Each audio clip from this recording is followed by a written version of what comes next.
delegacioni nga më të rëndësishme të OSBE-s viziturën Shqipërinë, pikërisht për zgjedhjet.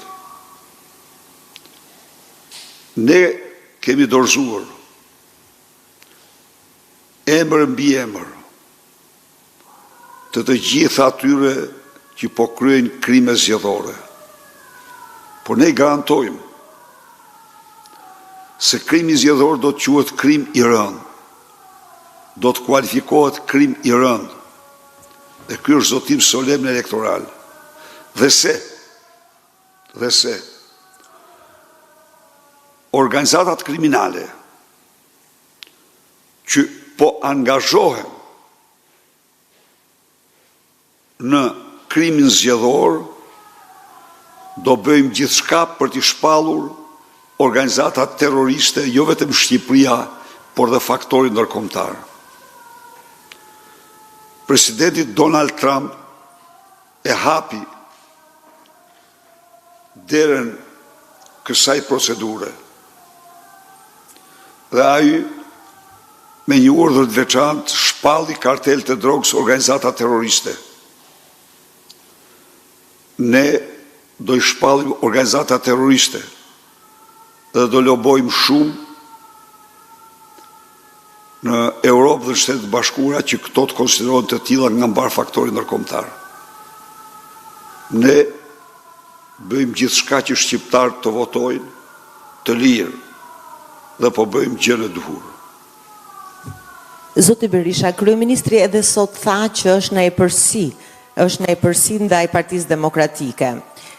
Sipas sondazheve që ka, do t'i fitojë zgjedhjet. Ju keni sondazhe?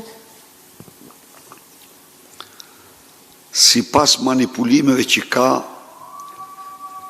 dhe ai beson gënjeshtrat dhe manipulimet e tyre. Sondazhet tona tregojnë se në zgjedhje të lira, fitimtar absolut është Partia Demokratike dhe me zgjedhje të lira Partia e Krimit kthehet në 92-shin. Zoti Berisha, një pyetje të fundit, ju lutem.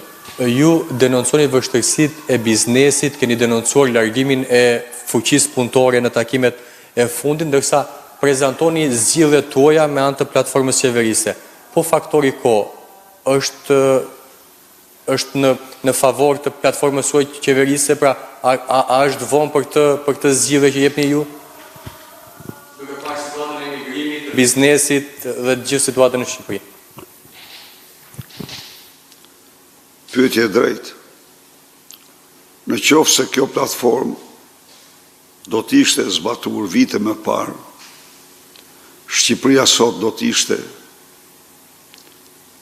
absolutisht një Shqipëri tjetër nga ajo viti 2013. Por kemi një fjalë, e keqja nuk ka fund. Me këtë fjalë duhet të them që ne duhet të ndalojmë me çdo kushte të keqe dhe të ndahemi me këtë të keqe. Së dyti, me ndarje nga kjo e keqe, ne kemi bindje absolute se do shënojmë i kthes rrejsore, ku e bazoj në realitetin që kemi. Ne kemi një buxhet 8 miliardë euro. Ne do e zbresim buxhetin.